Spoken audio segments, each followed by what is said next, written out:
Okay, so we're checking out some of the T-Rax plugins. Here's one for you. This is the T-Rax British channel, which is an emulation of the SSL 4000E channel strip. And like with all the T-Rax plugins, you can make it as big as you like. Even on 4K screens, it doesn't degrade. Beautiful graphics. Okay, so it's the SSL 4000E emulation, but bonus, you get the brown knob version and the black knob version, which you can switch between with this B switch. The brown knob version came first. It's got a wider Q. It's a more rounded musical sound, let's say. The black knob version, tighter Q, more precise, tighter sound. Right. I've got the Console 1 official SSL endorsed emulation of this channel strip, and this is on the money.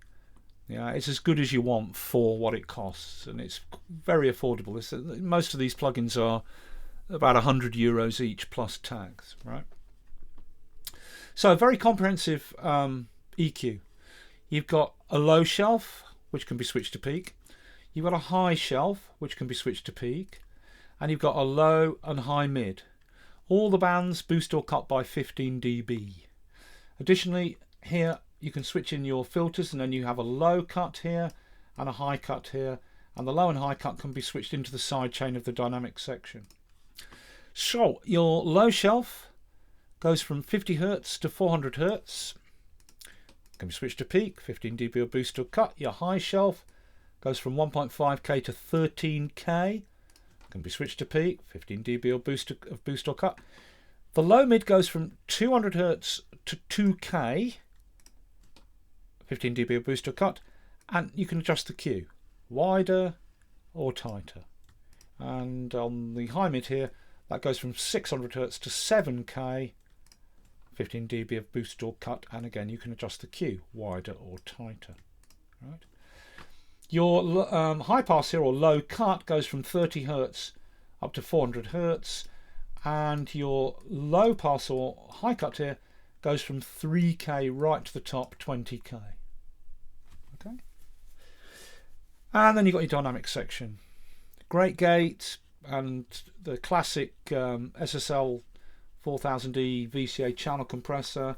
It's got variable attack based on the program material, or you can switch it to fast attack when it just locks down at 1 millisecond. It's very, very, very fast then.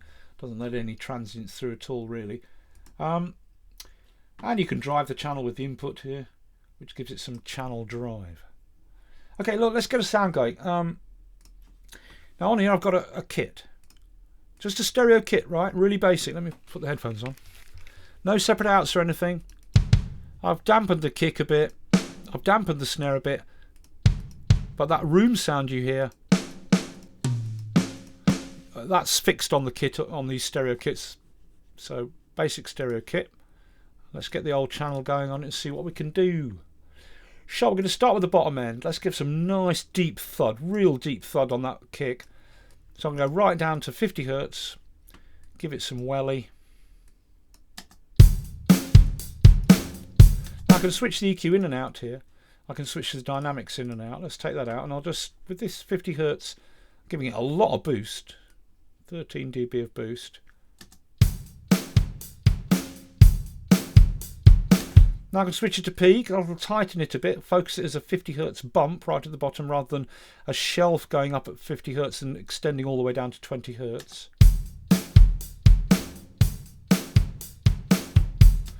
But I'm going to put a little bit of low cut below that at, let's say, 35 Hz, just to tail off that real deep, in fact, a bit lower. I'm going with 32 Hz. To get rid of that ultra bottom end below the bump of the kick, the real bottom end of the kick there, that bump at 50 Hz I've created here. Let's give it less boost.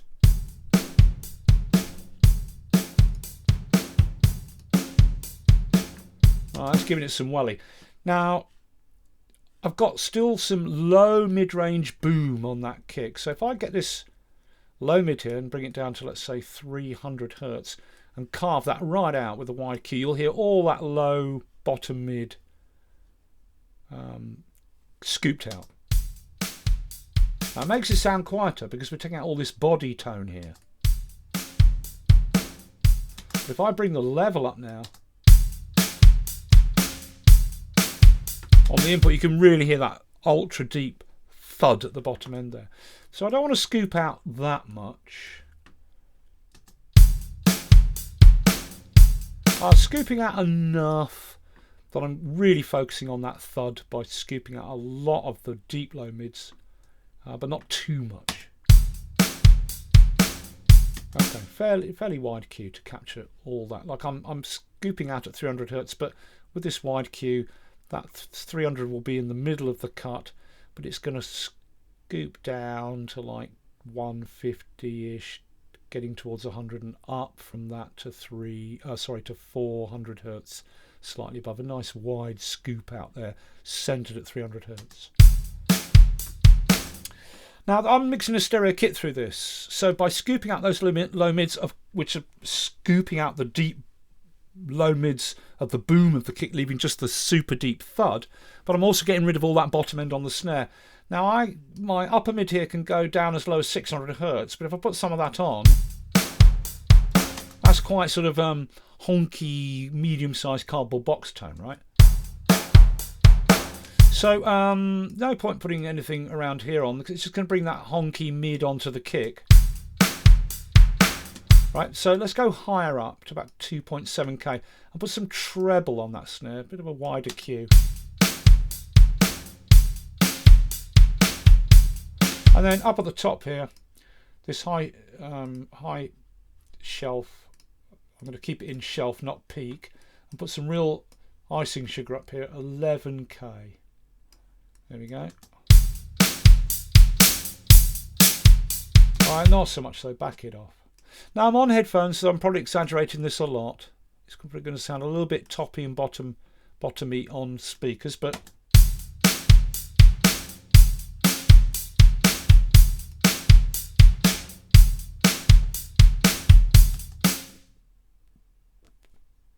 there is a super deep sound. Now let's just drive this channel a bit more.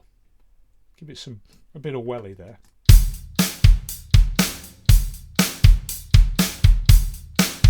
Okay, now let's bring in the dynamic section. And this is a big part of this channel. This is a very in black knob mode, this is a very tight, precise, focused EQ. But the dynamic section this is what gives, you know, that tight SSL sound that kind of changed music really when it really got into the mid and later in the 80s. This channel become established, this mixer become established. Everybody, the big producers, all wanted to mix on it. The tightness you can get out of this thing just made music tighter than it was in the previous decade. So let's get the old gate going. I'm going to ram the threshold up high, as far as it will go, which means that only the loudest sounds are going to open the gate. And if I put the range up full, that means that when the gate shuts, it shuts right down. And then we're going to hear a very gated sound now.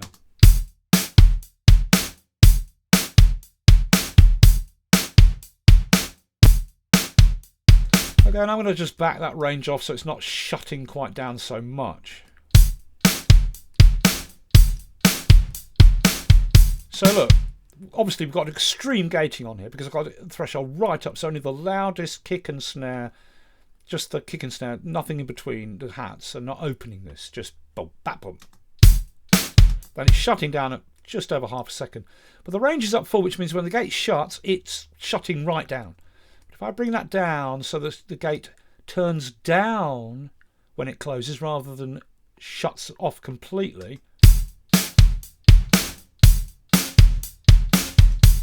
start to sound a little bit natural, then roll the threshold back a bit so it's not quite so extreme.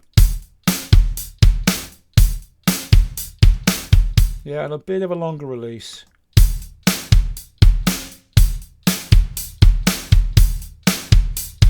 Now it's starting to sound more natural now. And remember, this is in isolation. With other instruments in you wouldn't hear that gating quality so much. But even with it isolated, we're gating it a lot, but it's sounding quite natural. Just very, very tight. But bring this in and out and listen to the difference.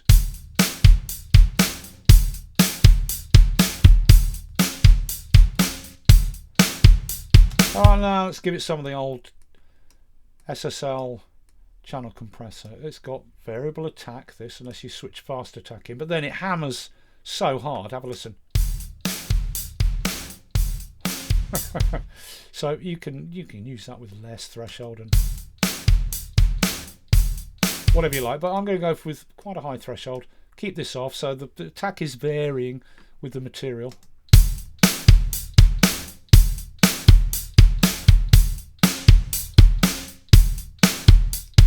Now here's the release. Goes from 0.1 to 4 seconds.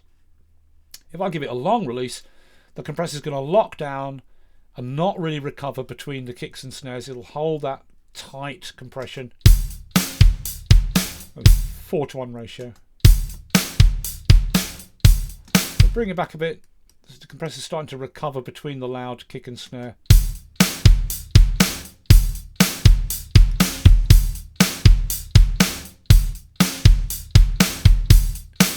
So now we got, you know, a more sort of up and down dynamic sound because the compressor's recovering quicker. I'll give it half a second.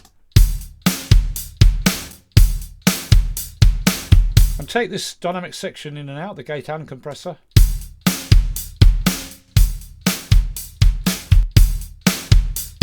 Yeah, super tight sound.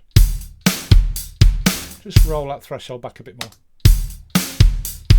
Now, as I said, the low cut and high cut can be switched into the sidechain of the dynamic section. So if I switch these filters into the sidechain here and roll this low cut up to 400 Hertz, that means that the compressor is not going to hear frequencies below 400 Hertz.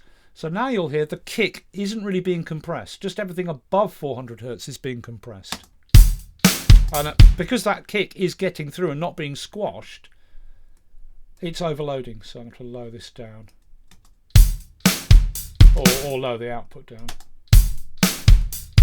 But as soon as I roll this low cut down, the compressor starts to hear deeper and deeper frequencies, and as we get down here, you'll hear the kick starting to be compressed, and it'll get more and more squashed. Here we go.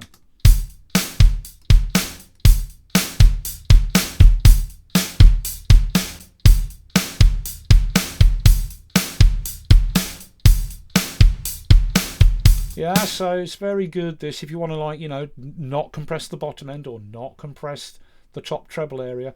You can use either of these switched into the side chain of the dynamics. However, let's put this back up, use it in the signal path rather than the side chain. Back to, what was it, 32 Hertz cut. However, you can, if you want, switch the entire EQ into the side chain of the dynamics.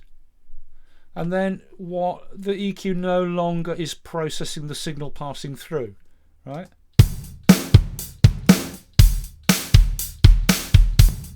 Okay, so now the EQ is processing the signal for the sidechain of the dynamics, which allows you to do any type of frequency conscious compression you want. The way it basically works is whichever frequencies you boost on the EQ, they will be compressed the most. Whichever frequencies you cut on the EQ, they will not be compressed the most. They'll be compressed less. Okay, so you can switch the entire EQ into the sidechain if you want. The gate is in gate mode, but you can set it to expander mode, which kind of just gives it a ratio. It doesn't shut the same amount every time. It's sort of more like ratio dependent on how much the signal's going over threshold of the gate. You can switch fast attack on, but you're not going to hear a difference really with this drum material.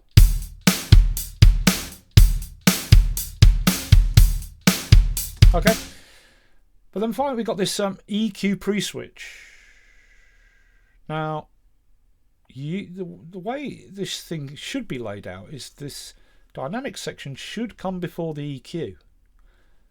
And then if you switch that in, the EQ should come before the dynamics, but in the manual it explains that it's the other way round. It says if you, I'm pretty sure I've read that right, the manual says if you switch that in, it puts the dynamics in front of the EQ, but I'm surely this is the other way round. If you switch that in, the EQ's coming before the dynamics, because with this out, now switch it in,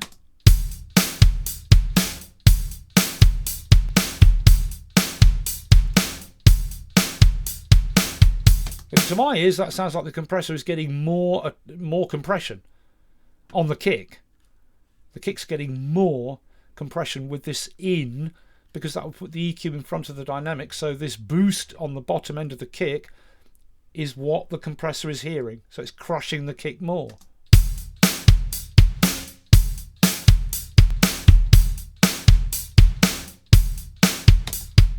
There you go. You've got a phase reverse switch here for the whole channel. And like with all the T-Rex plugins, you've got this wonderful undo and redo here. So if I were to start messing with this and go, oh, maybe let's try 400 Hz, a bit less cut, a bit of a less tight, a less wide Q, and then here I'm going to go up a little bit to 2.3K, wider Q, a bit more treble, a bit more shelf up here.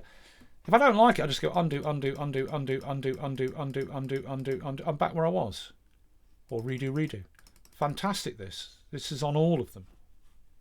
Right? And also you've got this wonderful bank copying. So there's my sound that I've set for this whole channel. Right? So now and it's bank A. That's what I've set. I copy that bank A. I can now paste it into B, C or D. So I'll paste it to B. And now A and B are identical. And now I could tweak A or B. Let's tweak B. We'll put this up higher at 3K. More boost. We'll have less low mid cut there. And I'll leave this the same like that. And a bit less threshold on the compressor. Now I can switch between A and B with the signal running and hear the difference.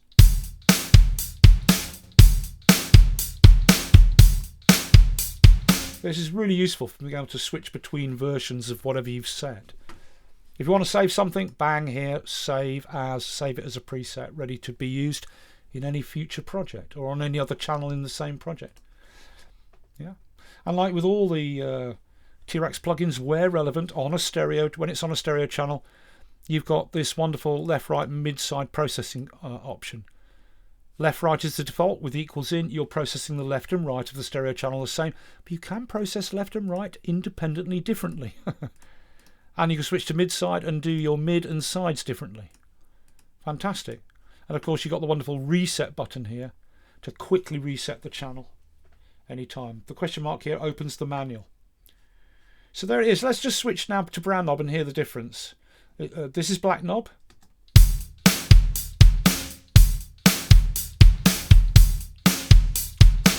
Tighter, more focused Q. Switch to brown knob, you'll hear it become more rounded and warm and musical.